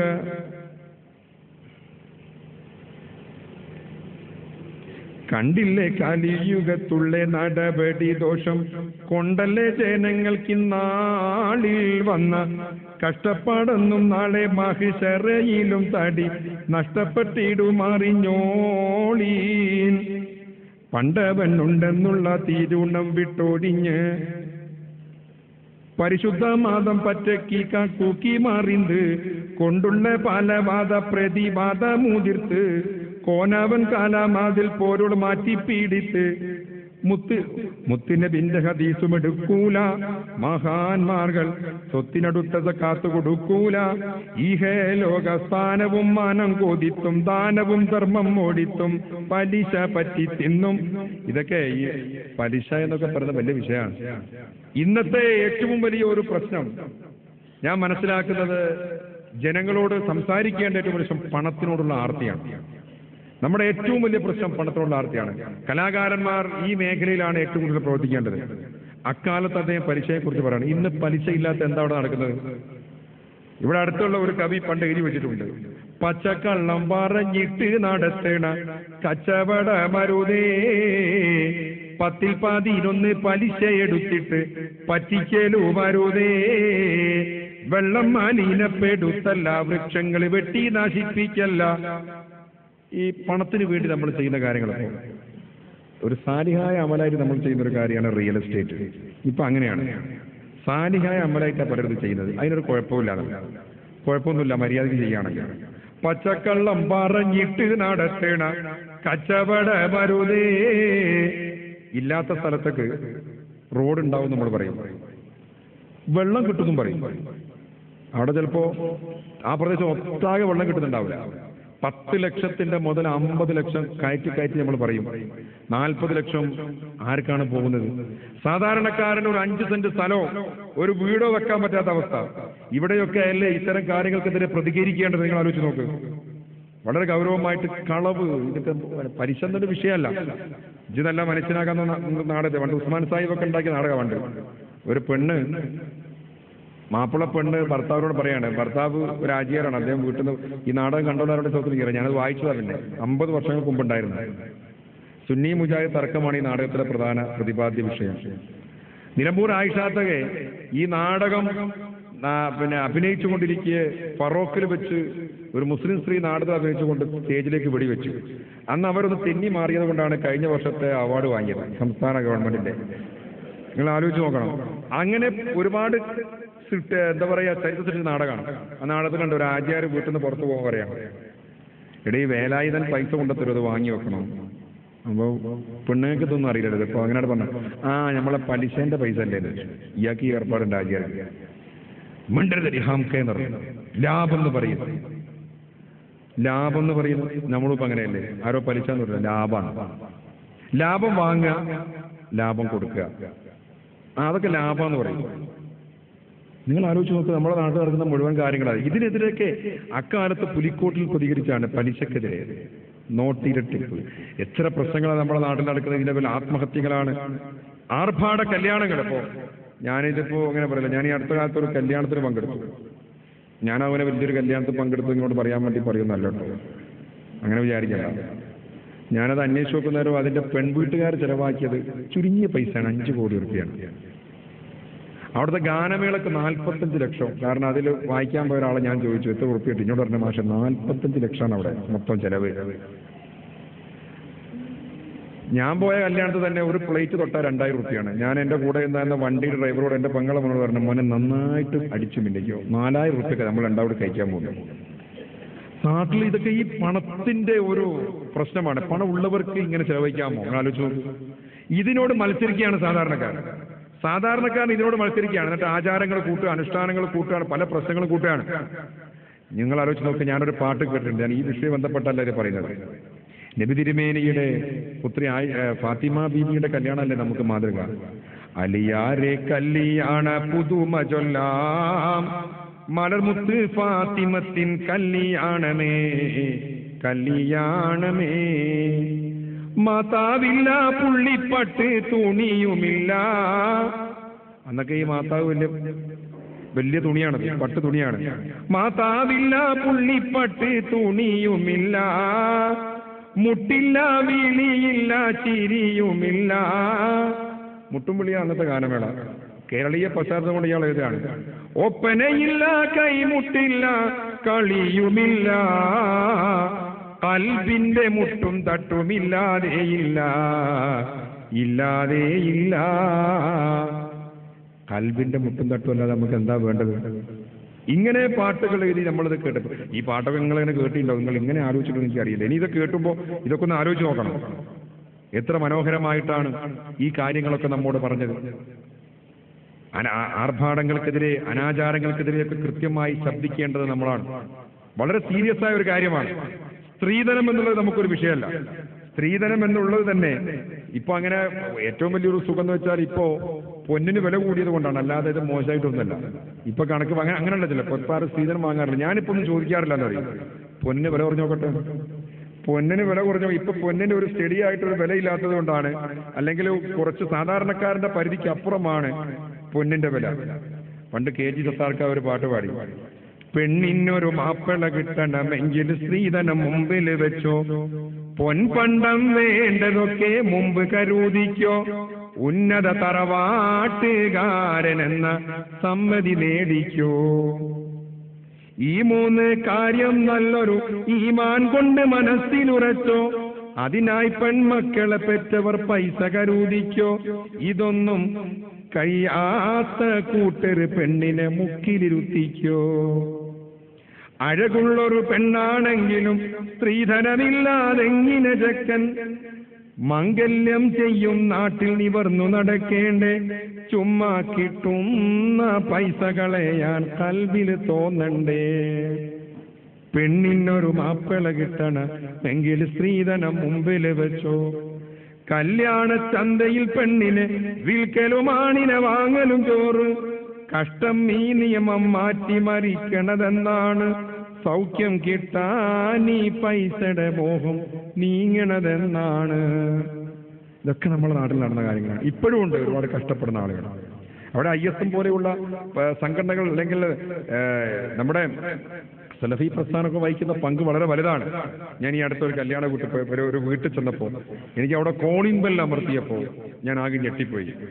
അവിടെ കോളിംഗ് ബെല്ല് നേരെ താഴെ എഴുതി വെച്ചിട്ടുണ്ട്, സുഹൃത്തെ ദയവ് ചെയ്ത് സ്ത്രീധനം വാങ്ങി കഴിക്കുന്ന കല്യാണത്തിന് ഞങ്ങളെ ക്ഷണിക്കരുത്. അങ്ങനെ എഴുതി വെച്ചാൽ പോരാ, പോവാതിരിക്കാനും കഴിയണം നമ്മൾ. അതൊക്കെ നാട്ടിൽ നടക്കുന്ന വലിയ വലിയ കാര്യങ്ങളാണ്. ദുരിതം നിറഞ്ഞൊരു ജീവിതത്തിന്നെ കരകേറ്റി തരണം പടച്ചോനെ. ഇത് പണ്ട് ഏറെ പ്രശ്നങ്ങൾ സൃഷ്ടിച്ച ഒരു ഗാനമാണ്. ഇബ്ലീസിന്റെ മക്കൾ എന്ന് പറയുന്ന സ്ത്രീധനത്തിനെതിരെ പാടിയ ഒരു പാട്ടാണ് സത്താർക്ക പണ്ട്. വലിയ ഗൗരവം നിറഞ്ഞ ഒരു ഗാനമാണ്. കാരണം എന്താ ചോദിച്ചാൽ ഒരു നാടകത്തിന് വേണ്ടിയാണ്. ഒരു ബാപ്പയുടെ, ഞാൻ ഈ പാട്ടിലെ വരികൾ ഈ ഒരു ആൾ അവതരിപ്പിക്കുമ്പോൾ അറിയാതെ കരയുന്ന, ഈ പാട്ട് കേട്ട് അറിയാതെ കരയുന്ന ആളുകളെ കണ്ടിട്ടുണ്ട്. കാരണം ഈ പാട്ടൊക്കെ ദുരിതം നിറഞ്ഞ ഈ ജീവിതത്തിന്നെ കരകേറ്റി തരണം പടച്ചോനെ. എന്റെ കരളിൽ കനിയായ പൂമോളെ കെട്ടിക്കാൻ വഴി കാണുന്നില്ല റഹ്മാനേ. പണി ചെയ്തു പകലൊരുപോലെ പണി ചെയ്ത് പിണമാകും മനുജന്തൻ കഥയറിയാനാരുണ്ട്. നിണമൂറ്റി പാവങ്ങളെ നിണമൂറ്റി പണമാക്കും ചുണകെട്ട പകയരുടെ കഥ പറയാനാരുണ്ട്. കരളിലെ വേദന മാറ്റിയൻ കുതി നിറവേറ്റി തരണം പെരിയോനെ. എന്റെ പിരിശപ്പൂമോളെ വളർച്ച കാണുമ്പോൾ എന്തിടനെഞ്ച് പൊട്ടുന്നു സുബ്ഹാനേ. മോളുടെ വളർച്ച കണ്ട് ഞെട്ടുന്ന പിതാവ്. ഇതൊക്കെ നമ്മുടെ നാട്ടിൽ നടക്കുന്നതാണ്. സ്ത്രീധനവും പൊൻപണ്ടവും ചങ്കേലസ് ഇതൊക്കെ പറയാണ്. ഇതൊക്കെ നമ്മുടെ നാട്ടിൽ നടന്ന കാര്യം. സ്ത്രീധനത്തിനെതിരെ, അങ്ങനെയുള്ള അനാചാരങ്ങൾക്കെതിരെ, കാതുകുത്തിനെതിരെ പുലിക്കോട്ടിൽ പാട്ട് എഴുതിയിട്ടുണ്ട്. ഇതൊക്കെ നാം ആലോചിക്കേണ്ട ഏറ്റവും പ്രധാനപ്പെട്ട കാര്യങ്ങളാണ്. ഞാൻ ഇനി അധികം ഈ സംസാരം നീട്ടുന്നില്ല. ഉപസംഹാരത്തിന് മുമ്പ് അബ്ദുള്ള നമ്മളങ്ങനെ വെറുതെ വിട്ടാൻ പറ്റില്ല. അബ്ദുള്ള ഒരു പാട്ട് പാടും. അന്ത്യപ്രവാചകൻ യാത്ര പറഞ്ഞപ്പോൾ എന്തു പറഞ്ഞു മുസൽമാനേ. എന്റെ ഖബറിനെ ആരാധനക്കുള്ള മന്ദിരമാക്കരുതുമ്മത്തി. അന്ത്യപ്രവാചകൻ യാത്ര പറഞ്ഞപ്പോൾ എന്തു പറഞ്ഞു മുസൽമാനേ. എന്റെ ഖബറിനെ ആരാധനക്കുള്ള മന്ദിരമാക്കരുതുമ്മത്തി. അല്ലാഹുവിന്റെ കിതാബും സുന്നത്തും നിങ്ങൾ മുറുകെ പിടിക്കണം. അല്ലാഹുവിന്റെ കിതാബും സുന്നത്തും നിങ്ങൾ മുറുകെ പിടിക്കണം. എല്ലാം അറിയുന്ന മാത്രമേ നിങ്ങൾ വിളിച്ച് തേടിടാവൂ. എല്ലാം അറിയുന്ന റബ്ബിനെ മാത്രമേ നിങ്ങൾ വിളിച്ച് തേടിടാവൂ. അന്ത്യപ്രവാചകൻ യാത്ര പറഞ്ഞപ്പോൾ എന്തു പറഞ്ഞു മുസൽമാനെ? എന്റെ ഖബറിനെ ആരാധനക്കുള്ള മന്ദിരമാക്കരുതുമ്മത്തീ. ദീനിൽ പുതുതായിട്ടൊന്നും നീ ചേർക്കല്ലേ, ദീന് ഞാൻ പൂർത്തിയാക്കി തന്നു. ദീനിൽ പുതുതായിട്ടൊന്നും നീ ചേർക്കല്ലേ, ദീന് ഞാൻ പൂർത്തിയാക്കി തന്നു. ഞാനും സ്വഹാബത്തും ചെയ്യാത്തൊരാചാരം പാടില്ല പുണ്യ മുസൽമാനെ. ഞാനും സ്വഹാബത്തും ചെയ്യാത്തൊരാചാരം പാടില്ല പുണ്യ മുസൽമാനെ. അന്ത്യപ്രവാചകൻ യാത്ര പറഞ്ഞപ്പോൾ എന്തു പറഞ്ഞു മുസൽമാനെ? എന്റെ ഖബറിനെ ആരാധനക്കുള്ള മന്ദിരമാക്കരുതുമ്മത്തീ. നരകാഗ്നിയിൽ നിന്നും തടി കാത്തോളൂ എന്നുടെ പൊന്നുമോൾ ഫാത്തിമ. നരകാഗ്നിയിൽ നിന്നും തടി കാത്തോളൂ എന്നുടെ പൊന്നുമോൾ ഫാത്തിമ.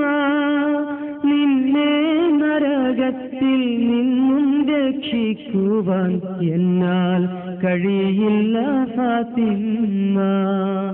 നിന്നെ നരകത്തിൽ നിന്നും രക്ഷിക്കുവാൻ എന്നാൽ കഴിയില്ല ഫാത്തിമ.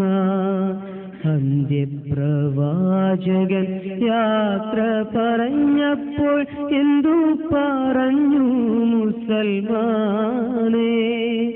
എന്റെ ഖബറിനെ ആരാധനക്കുള്ള മന്ദിരമാക്കരുതുമ്മത്തീ. അന്ത്യപ്രവാചകൻ യാത്ര പറഞ്ഞപ്പോൾ എന്തു പറഞ്ഞു മുസൽമാനെ? എന്റെ ഖബറിനെ ആരാധനക്കുള്ള മന്ദിരമാക്കരുതുമ്മത്തീ. നമുക്ക് അധികം ഇനി സംസാരിക്കുന്നത് ശരിയല്ല. എന്നാലും ഇങ്ങനെയുള്ള അനാചാരങ്ങൾക്കെതിരെ, ആർഭാടങ്ങൾക്കെതിരെയൊക്കെ പ്രതികരിക്കേണ്ട ഒരു കാലഘട്ടമാണിത്. ഏറ്റവും നമ്മുടെയൊക്കെ ലോകത്ത് തന്നെ ഇത്രയും കാര്യങ്ങൾ നമ്മൾ സീരിയസ് ആയിട്ട് കാണാത്തതുകൊണ്ട് നിങ്ങൾ ആലോചിച്ചിട്ടൊന്നും എനിക്കറിയാം. ഞാനൊരു കാര്യം പറയട്ടെ. പറയുന്നതിന് എതിരെ ചെയ്യുക എന്നുള്ളത് നമ്മുടെ ഒരു രീതിയാണ്. ഇവിടെ ഞാൻ നേരത്തെ പറഞ്ഞല്ലോ, എന്നേക്കാൾ ഈ കാര്യത്തിൽ അറിവുള്ള ആളുകളുണ്ട്. രാത്രിയിൽ ഉറക്കമൊഴിക്കേണ്ടത് എന്തിനാണ് എന്ന് കൃത്യമായി നമ്മോട് പറഞ്ഞിട്ടുണ്ട്. കഴിയുന്നതും നേരത്തെ ഉറങ്ങണം, കാരണം രാവിലെ സുബഹിക്ക് നമുക്ക് എഴുന്നേൽക്കേണ്ടതാണ്. അങ്ങനെ എസ് എം കോയൊക്കെ പാട്ടുപാടി ഞാൻ കുട്ടിക്കാലത്ത് വിചാരിച്ചിട്ട് ഇതിപ്പോ എന്തിനാ ഈ പറയുന്നത്?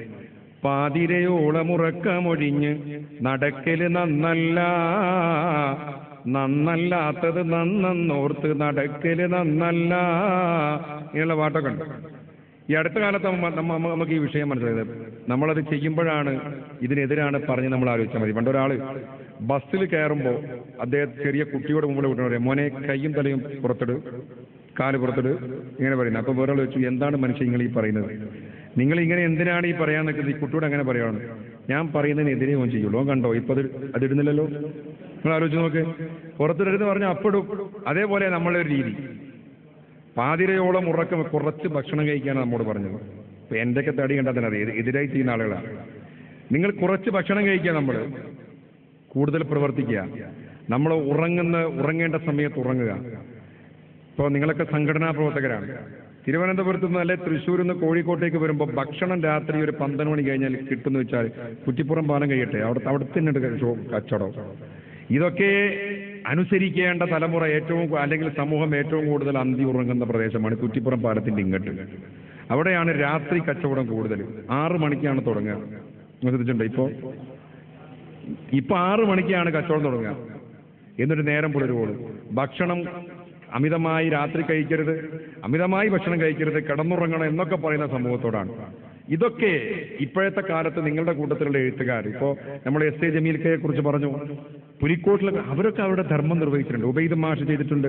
ഇപ്പൊ ഞാൻ പറഞ്ഞല്ലോ, ഇപ്പൊ നമ്മൾ അബ്ദുറഹ്മാൻ അൻസാരിയെ പോലെയുള്ള ആളുകൾ, ഇപ്പോ നമ്മുടെ അബ്ദുൽ ഖാദർ, ഇദ്ദേഹം ഒരുപാട് സേവനങ്ങൾ ഈ മേഖലയിൽ ചെയ്യുന്ന ആളാണ്. ഇവരൊക്കെ ഇവരുടെ ദൗത്യം നിർവഹിച്ചുകൊണ്ടിരിക്കുന്നു. നമ്മളുടെ ഇടയിലുള്ള കവികൾ, കലാകാരന്മാർ, സാഹിത്യകാരന്മാർ, ഇവരുടെ ധർമ്മം നിർവഹിക്കുന്നുണ്ടോ? ഒരു സംഭവം നമ്മുടെ മനസ്സിൽ എങ്ങനെ അത് കാലത്തോട് സംസാരിക്കുമ്പോഴാണല്ലോ അത് അതിന്റെ ദൗത്യം നിർവഹിക്കുന്നത്. ഏത് കാര്യമായിരുന്നാലും വളരെ ഗൗരവമായ ഒരു കാര്യമാണ് ഇത് എന്നുള്ളതാണ് നാം ആലോചിക്കേണ്ട ഏറ്റവും പ്രധാനപ്പെട്ട ഒരു കാര്യം. ആ ഒരു തരത്തിലേക്ക് നമ്മളിതൊക്കെ വെച്ച് നീട്ടേണ്ട അങ്ങനെയുള്ള ഒരു സംഘടനാ പ്രവർത്തന ശൈലി നമുക്ക് വേണം. കാരണം കാലത്തോട് സംസാരിക്കണം. കലാസാഹിത്യ സൃഷ്ടികൾക്ക് വലിയ പ്രാധാന്യമുള്ള ഒരു കാലമാണ്. വലിയ പ്രാധാന്യമാണ്. കാരണം ജനങ്ങളെ പിടിച്ചു നിർത്താൻ കഴിയുന്ന ഏറ്റവും വലിയ ഒരു മാധ്യമം. വളരെ കൃത്യമായി അവരോട് നമുക്ക് സംസാരിക്കാൻ പറ്റുക ഈ രൂപത്തിലാണ്. ഞാനിപ്പോ അടുത്ത കാലത്താണ് നമ്മൾ ഒരു മാഷ് ചെയ്തൊരു വർക്കുണ്ട്, ഞാൻ പലപ്പോഴും കേട്ടു.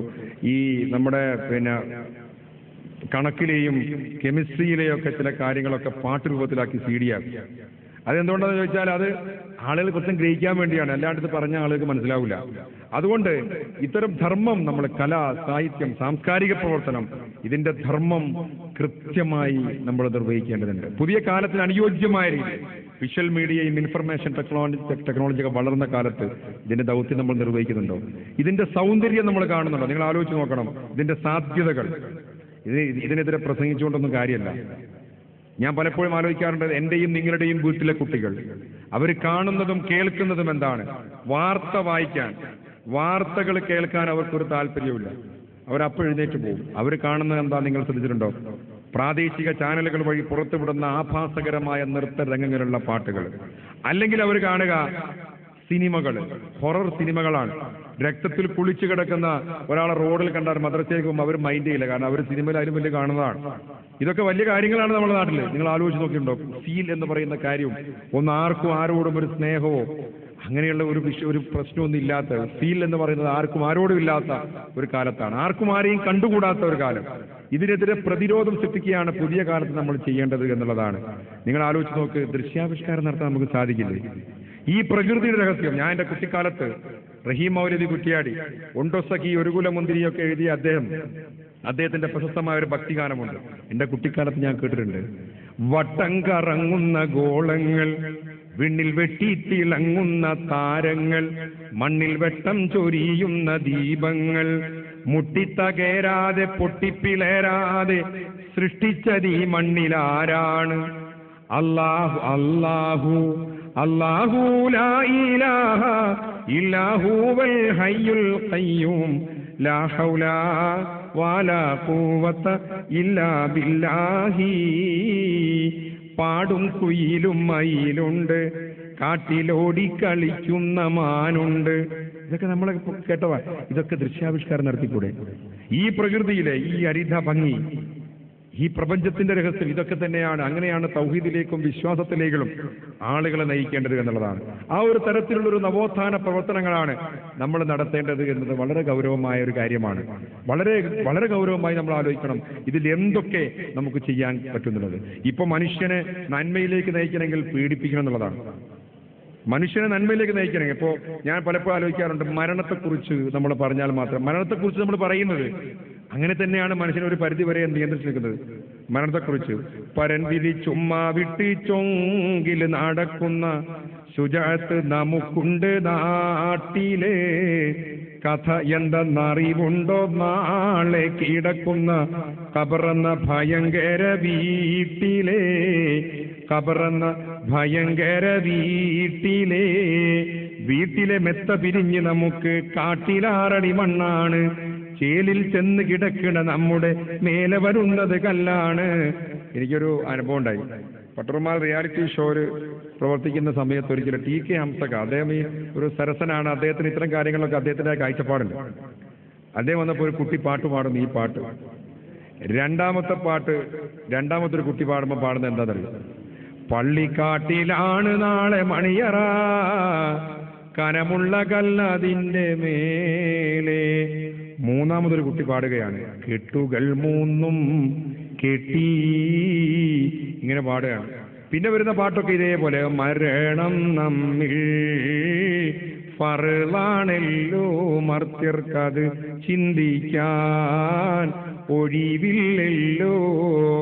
അതേ ഇവിടുന്ന് എന്നോട് പറയാണ്, എങ്ങോട്ട് തിരിഞ്ഞാലും പ്രശ്നമാണ്. ഞാൻ എൻ്റെ വീട്ടിൽ നിന്ന് ഭാര്യ പറയും, നിങ്ങളിങ്ങനെ കളിച്ചാൽ മതിയോ, നിങ്ങൾ 10-70 വയസ്സായില്ലേ, നിങ്ങൾ നിസ്കരിച്ചോ, നോമ്പ് പോയിട്ടോ, ഇതൊക്കെ ചിന്തിക്കണ്ടേ, മക്കളെ കുറിച്ചൊക്കെ ആലോചിച്ചിട്ടുണ്ടോ, നമ്മൾക്ക് ഒരുപാട് പ്രായമായില്ലേ. ഇതിങ്ങനെ പറഞ്ഞു. അദ്ദേഹം തമാശക്ക് വേണ്ടി പറഞ്ഞാൽ അതിലൊരു കാര്യമുണ്ട്. ഇങ്ങനെ പറയും, ഈ എവിടെ ചെന്നാലും പ്രശ്നമാണ്. പ്രായത്തെ ഓർമ്മിപ്പിക്കുന്ന കാര്യങ്ങൾ, മരണത്തെ ഓർമ്മിപ്പിക്കുന്ന കാര്യങ്ങൾ, അതൊക്കെ ഒന്ന് വിട്ട് ഞാനൊരു പാട്ട് കേൾക്കാൻ വേണ്ടി വന്നാണ് ഇവിടെ. ഇവിടെ നോക്കുമ്പോൾ അത് അതിനേക്കാളും പ്രശ്നമാണ്. അപ്പോ ഞാൻ പറഞ്ഞത് ഈ പാട്ടുകൾ കൃത്യമായി പ്രവർത്തിക്കുന്നു എന്നുള്ളതാണ്. ഈ പാട്ടുകൾ കൃത്യമായി ഇവിടെ പ്രവർത്തിക്കുന്നു എന്നുള്ളത്. ആ ഒരു തരത്തിലേക്ക് നമ്മുടെ നവോത്ഥാന പ്രവർത്തനങ്ങൾ നടക്കണം. വിഷ്വൽ മീഡിയയെ എങ്ങനെ നയിക്കണം, എങ്ങനെ കാലത്തിന് അനുയോജ്യമായ രീതിയിൽ, അതൊക്കെ പറയുമ്പോൾ ഒരുപാട് പറയും. ഇപ്പോൾ നമ്മുടെ നാട്ടിൽ നടന്നുകൊണ്ടിരിക്കുന്ന ഒരുപാട് കാര്യങ്ങളുണ്ട്. അപ്പോൾ എൻ്റെ ഒരു പ്രത്യേക വിഷയമായതുകൊണ്ടത് പറഞ്ഞാൽ നിങ്ങൾക്ക് നിങ്ങളുടെ സമയക്രമം അനുസരിച്ച് ഈ പരിപാടി നടത്തിക്കൊണ്ടുപോകാൻ പറ്റില്ല. അതുകൊണ്ട് ഞാൻ അവസാനിപ്പിക്കുകയാണ്. നിങ്ങൾ നല്ല രീതിയിൽ ഇങ്ങനെയുള്ള ഒരു പുതിയ സാധ്യതകൾ തിരിച്ചറിഞ്ഞുകൊണ്ട് പ്രവർത്തിക്കാൻ നിങ്ങൾക്ക് സാധിക്കട്ടെ എന്ന് ആശംസിക്കുകയാണ്. നവോത്ഥാനം എന്ന വിഷയത്തിൽ കലാസാഹിത്യ രംഗത്തുള്ള പ്രവർത്തനങ്ങളെക്കുറിച്ച് ഞാനൊന്ന് തൊട്ട് പോയിട്ടേ ഉള്ളൂ. ഇതിൽ ഗഹനമായ ഒരുപാട് കാര്യങ്ങൾ, ദുരാചാരമാലയുണ്ട് പുലിക്കോട്ടിലുണ്ട്, അതൊന്നും ഞാൻ ഇവിടെ പറഞ്ഞിട്ടില്ല. ഒരുപാട് കാര്യങ്ങൾ, ഒരുപാട് പ്രവർത്തനങ്ങൾ, ഒരുപാട് പ്രഗത്ഭരായ എഴുത്തുകാർ അവരൊക്കെ ചെയ്ത വലിയ വലിയ പ്രവർത്തനങ്ങളുണ്ട്. വെളിയങ്കോട് ഉമർ ഖാദിയെ പോലെയുള്ള ആളുകൾ കവിത കൊണ്ട് ഇവിടെ അത്ഭുതം സൃഷ്ടിച്ചിട്ടുണ്ട്. അതൊക്കെ നമ്മൾ ആലോചിക്കേണ്ടതാണ്. അതൊക്കെ നവോത്ഥാന പ്രവർത്തനങ്ങൾക്ക് വലിയ വലിയ പങ്ക് വഹിച്ചിരുന്നു. അതുകൊണ്ട് എനിക്ക് സൂചിപ്പിക്കാനുള്ളത്, ഇതിന്റെ ദൗത്യം കൃത്യമായി നിർവഹിക്കാൻ നമുക്ക് സാധിക്കട്ടെ എന്ന് പ്രാർത്ഥിച്ചുകൊണ്ട്, ആശംസിച്ചുകൊണ്ട്, എന്റെ പ്രസംഗം ഇതുവരെ കേട്ടതിന് നന്ദി അറിയിച്ചുകൊണ്ട്, എനിക്ക് വേണ്ടി പ്രാർത്ഥിക്കണമെന്ന് അഭ്യർത്ഥിച്ചുകൊണ്ട് ഞാൻ അവസാനിപ്പിക്കുന്നു. അസ്സലാമു അലൈക്കും. പ്രിയമുള്ളവരെ, സമയം വളരെ അതിക്രമിച്ചിട്ടുണ്ട് എന്ന് നമുക്കെല്ലാവർക്കും അറിയാം. നമ്മുടെ ഈ രംഗത്ത് ഏറെ സേവനമർപ്പിച്ച ഒരു മഹാ വ്യക്തിത്വമാണ് നമ്മിൽ നിന്ന് ഈ അടുത്ത് വിട പറഞ്ഞു പോയ നമ്മുടെ പ്രിയങ്കരനായ അബ്ദുറഹ്മാൻ അൻസാരി.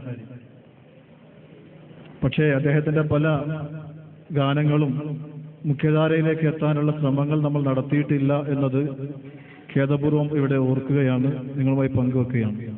അദ്ദേഹത്തിൻ്റെ വല്ലാത്തൊരാഗ്രഹമായിരുന്നു പരിശുദ്ധ മക്കയിൽ പോയി കഅബാലയത്തിൽ ചെന്ന് ഹജ്ജ് കർമ്മം നിർവഹിക്കാൻ. അതിനെപ്പറ്റി അദ്ദേഹം ഏതാനും വരികൾ എഴുതിയതിനു ശേഷം വളരെ പെട്ടെന്ന് തന്നെ പടച്ചവന്റെ തൗഫീക്ക് അതിനുണ്ടാവുകയും ചെയ്തു. ആ വരികൾ, അല്പം ചില വരികൾ, ഇപ്പോൾ ഓർമ്മയിൽ നിന്നെടുത്ത് എഴുതിയ ഏതാനും വരികൾ അബ്ദുള്ള നമുക്ക് വേണ്ടി ആലപിക്കുന്നു. അല്ലാഹുവേ നിൻ കഅബാലയം, അവിടെയൊന്നണയാൻ അതിമോഹം, അതിനായി എനിക്കില്ല യാതൊരു മാർഗവും, നീ തുണ നൽകിയാൽ സകലം സഫലം. അല്ലാഹുവേ നിൻ കഅബാലയം, അവിടെയൊന്നണയാൻ അതിമോഹം, അതിനായി എനിക്കില്ല യാതൊരു മാർഗവും, നീ തുണ നൽകിയാൽ സകലം സഫലം. ഓമന കുഞ്ഞിന് ദാഹജലം തേടി ഹാജറ ബീവി അന്നോടിയ ഭുവനം. ഓമന കുഞ്ഞിന് ദാഹജലം തേടി ഹാജറ ബീവി അന്നോടിയ ഭുവനം. എന്നാത്മാവിൻ ദാഹം തീർക്കാൻ എന്നിനി ഞാൻ പരനെ അണയും അവിടം. അല്ലാഹുവേ നിൻ കഅബാലയം, അവിടെയൊന്നണയാൻ അതിമോഹം, അതിനായി എനിക്കില്ല യാതൊരു മാർഗവും, നീ തുണ നൽകിയാൽ സകലം സഫലം. അസ്സലാമു അലൈക്കും. നേരെ ഇത്രയായതൊന്നും നമ്മൾ അറിഞ്ഞിട്ടില്ല എന്ന് എനിക്ക് തോന്നുന്നു. കാരണം ഫൈസൽ എളേറ്റിൽ ഈ ഒരു പരിപാടി വളരെ ഹൃദ്യമായ രൂപത്തിലാണ് നമ്മുടെ മുന്നിൽ അവതരിപ്പിച്ചത്. അതുകൊണ്ട് തന്നെ സമയം ഇത്ര നേരമൊന്നും കടന്നുപോയത് ആരും അറിഞ്ഞിട്ടില്ല. വളരെ കൃത്യമായിട്ടാണ് എല്ലാവരും ഇത് ആസ്വദിച്ചത്. ഇതിൻ്റെ അവസാനത്തെ സെഷനിലേക്ക് കിടക്കാണ്. ഒന്നാമത്തെ ദിവസം, സെമിനാറിൻ്റെ ഒന്നാമത്തെ ദിവസം അവസാനിക്കുമ്പോൾ സെഷനുകളിൽ ഏറ്റവും മധുരമുള്ളൊരു സെഷനായിട്ട് ഈ ഒരു സംഗീത നിശ്ചയം ചെയ്തിട്ട് മാറിയിട്ടുണ്ട്, യാതൊരു സംശയവുമില്ല. പക്ഷെ അതിനേക്കാളേറെ നവോത്ഥാന രംഗത്ത് സാഹിത്യത്തിന് വഹിക്കാൻ പറ്റുന്ന പങ്കിനെക്കുറിച്ച് ഫൈസലുള്ളേറ്റിൽ വളരെ സരസമായിട്ടുള്ള ഭാഷയിൽ നമ്മളോട് സംസാരിക്കുകയും ചെയ്തു. അദ്ദേഹത്തിന് കൃത്യമായ ഭാഷയിൽ ISM-ന് വേണ്ടിയിട്ട് ഹൃദയം നിറഞ്ഞ നന്ദി അറിയിക്കുന്നു. ഈ ഒരു സെഷൻ ഉദ്ഘാടനം ചെയ്ത ചെറിയമണ്ടം റസാഖ് മൗലവിക്കും നമ്മുടെ ഈ പരിപാടിക്ക് അധ്യക്ഷത വഹിച്ച ബഹുമാനായിട്ടുള്ള കഥാകൃത്ത് റഷീദ് പരപ്പനങ്ങാടിക്കും നമ്മുടെ ഇവിടെ പാട്ടുകൾ അവതരിപ്പിച്ച് നമ്മുടെ ഈ ഒരു സെഷൻ വളരെയധികം മികവുറ്റാക്കിയ അബ്ദുള്ള തിരൂർക്കാടിനുമൊക്കെ സംഘടനയുടെ പേരിലും എൻ്റെ സ്വന്തം പേരിലുമുള്ള ഹൃദ്യമായ നന്ദി അറിയിച്ചുകൊണ്ട് ഈ സെഷൻ ഇവിടെ അവസാനിച്ചതായി അറിയിക്കുന്നു. അസ്സലാമു അലൈക്കും വറഹ്മത്തുള്ളാഹി. വായനയുടെ ഇസ്ലാമിക മാനം. ശബാബ് വാരിക, പുടവ കുടുംബമാസിക. ഇസ്ലാമിക വിഷയങ്ങളിൽ പ്രമാണബദ്ധമായ ലേഖനങ്ങൾ, കാലിക പ്രശ്നങ്ങളിൽ ശക്തമായ ഇടപെടലുകൾ, ചോദ്യോത്തര പംക്തികൾ, തീവ്രവാദത്തിനും യാഥാസ്ഥികതയ്ക്കും നവയാഥാസ്ഥികതയ്ക്കുമെതിരെയുള്ള ശക്തമായ ചെറുത്തുനിൽപ്പ്. ശബാബ് വാരിക, പുടവ കുടുംബമാസിക, മർക്കസുദ് അവ, RM റോഡ്, കോഴിക്കോട്. അത്തൗഹീദ് ദ്വൈമാസിക. ഇസ്ലാമിക വിഷയങ്ങളിൽ പണ്ഡിതോചിതമായ രചനകൾ, പഠന ഗവേഷണ രംഗങ്ങളിൽ ഇസ്ലാമിനെ പരിചയപ്പെടുത്തുന്ന പ്രൗഢമായ പ്രതിപാദനങ്ങൾ, ആധുനിക വിഷയങ്ങളിൽ ലോക മുസ്ലിം പണ്ഡിതന്മാരുടെ അഭിപ്രായങ്ങളും മതവിധികളും. അത്തൗഹീദ് ദ്വൈമാസിക, മലയാളത്തിലെ വേറിട്ട ഇസ്ലാമിക പ്രസിദ്ധീകരണം. അത്തൗഹീദ് ദ്വൈമാസിക, KNM ഓഫീസ്, മർക്കസുദ് അവ, RM റോഡ്, കോഴിക്കോട്.